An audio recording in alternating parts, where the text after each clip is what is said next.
Azul, merci pour votre présence. C'est Ahmed El-Bachir, c'était Awad Alien, il s'agit il y a des narines.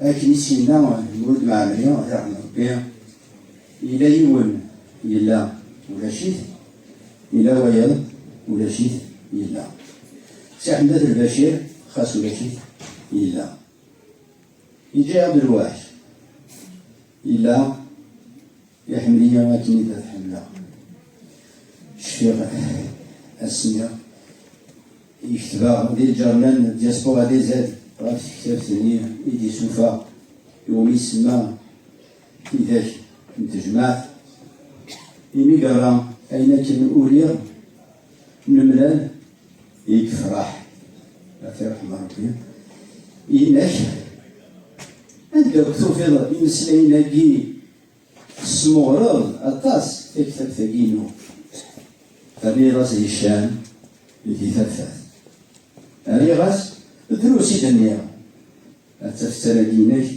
يستاهل أكثر في رحمة ربي غادي بالجنة.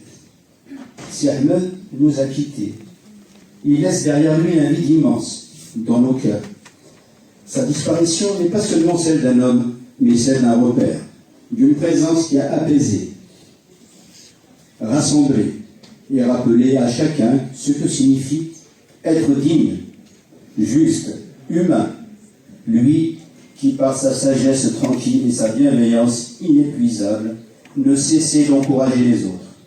Incarner pleinement Tarbéli et nos valeurs ancestrales, le respect, l'honneur, la parole donnée, la solidarité, silencieuse mais constante.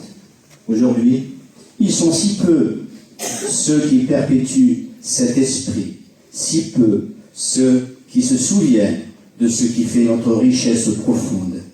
Si Ahmed faisait partie de ces rares hommes qui ne parlent pas pour briller, mais pour transmettre, qui n'imposent pas leur présence, mais élèvent les autres.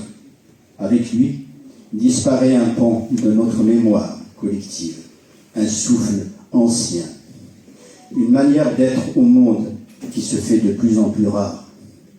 Son souvenir restera vivant parmi nous, non pas comme une simple nostalgie, mais comme une exigence. Marcher dans ses pas, préserver. Excusez-moi, je vais m'asseoir parce que l'émotion est plus... Merci beaucoup. Tellement ému que j'en tremble. Si Ahmed El-Bachir laisse derrière lui bien plus qu'un souvenir. C'est parce que son absence se fait sentir comme un manque tangible, presque physique, dans le tissu de notre vie, de nos vies, de la littérature. Ce n'est pas seulement un regret, c'est un vide qui pèse, un silence dans les lieux où la parole, les livres et les rencontres prenaient vie grâce à sa constance. Certains hommes ne se mesurent pas à ce qu'ils accomplissent, ni aux honneurs reçus, mais à ce qu'ils incarnent par leur simple manière d'être. Si Ahmed El-Bachir était de cela. Écrivain engagé, il a certes laissé une œuvre qui témoigne de sa sensibilité et de sa fidélité à ses racines kabyles, mais sa véritable grandeur réside ailleurs. Il fut avant tout un passeur, un homme qui crée des liens, qui transmet, qui fait circuler les idées et les voix, qui unit plutôt qu'il ne divise. Fidèle et patient, il savait que la culture ne se mesure pas au projecteur, ni aux distinctions, mais à la qualité des rencontres, à la sincérité des échanges et à l'attention portée aux autres.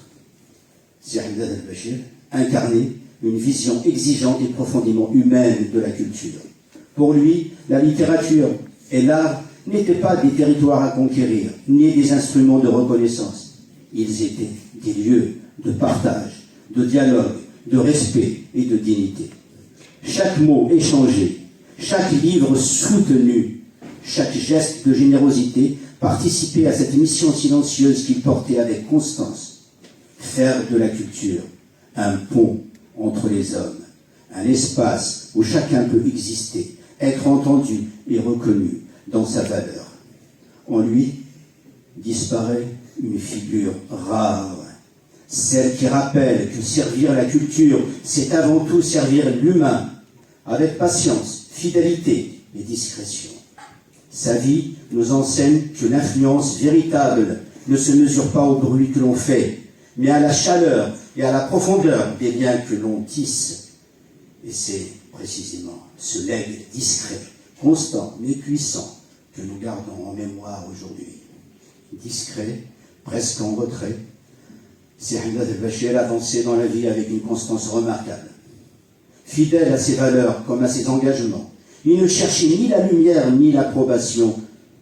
Tout chez lui témoignait d'une sincérité, d'une sérénité, convaincu que l'essentiel se joue ailleurs, dans la durée, dans la sincérité des gestes, dans la qualité profonde des liens tissés avec les autres.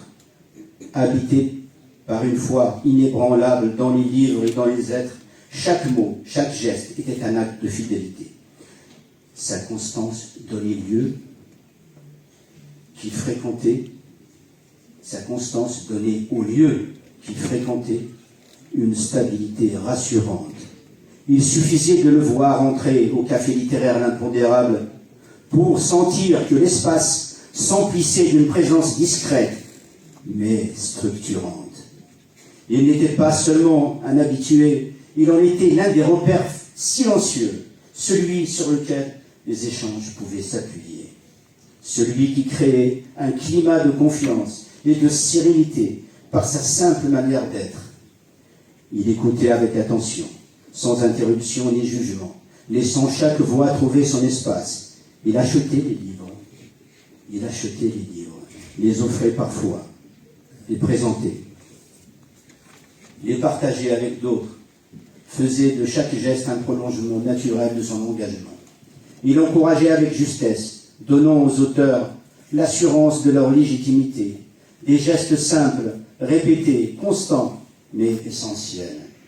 C'était dans cette fidélité aux êtres et aux livres qu'il faisait vivre la littérature concrètement, la rendant tangible, proche, nécessaire.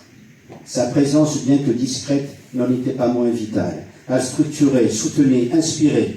Dans un monde où tout s'accélère, Seydi Hamdani al-Bachir rappelait que la véritable force réside dans la patience, la fidélité et l'attention profonde portée aux autres et aux œuvres. Sa générosité était une manière d'être au monde, constante et naturelle, comme une lumière qui éclaire sans éblouir. C'était une générosité silencieuse et pourtant puissante, capable de transformer les rencontres et de les nourrir, et de nourrir la vie culturelle tout entière. Ses effets se mesuraient dans les vies qu'elle touchait, dans les auteurs qu'elle soutenait, dans la confiance qu'elle faisait naître, et dans le lien qu'elle tissait entre les hommes, les livres et les idées. Elle était une véritable manière d'habiter le monde avec humanité et dignité. Profondément attaché à la culture kabyle, Seydi Hamdani al-Bachir l'a porté en lui comme une mémoire vivante, un souffle nourrissant sa pensée, son écriture et sa manière d'être dans le monde. Cette fidélité n'était jamais ostentatoire, ni figée. Elle se traduisait par une attention sincère aux traditions, aux valeurs, à la langue et à l'éthique, qui fondent l'identité kabyle, tout en restant ouvert sur le présent et l'ailleurs.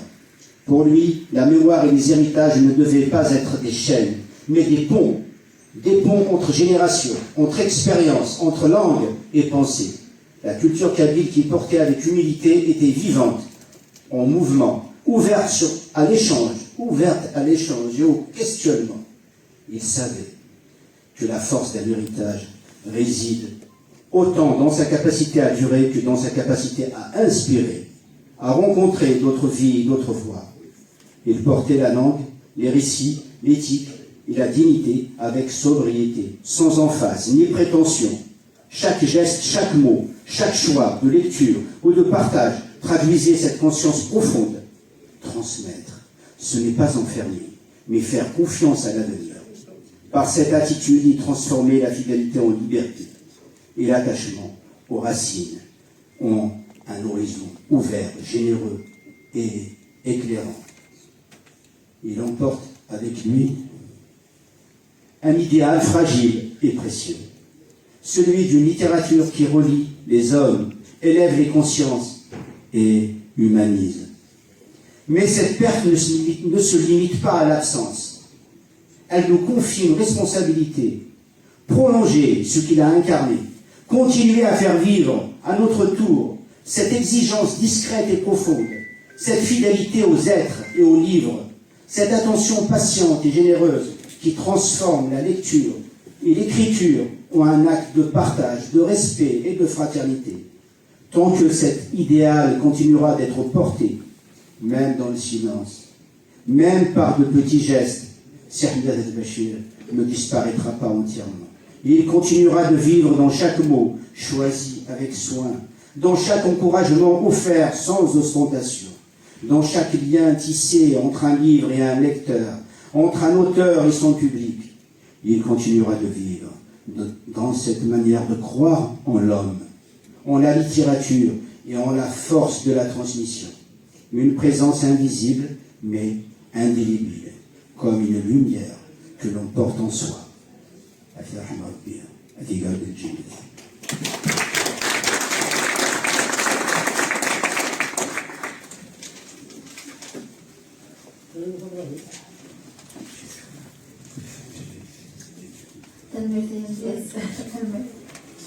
بزيد دابا انا كيف قال وليد سعيد حماش سعيد حماش ولا شي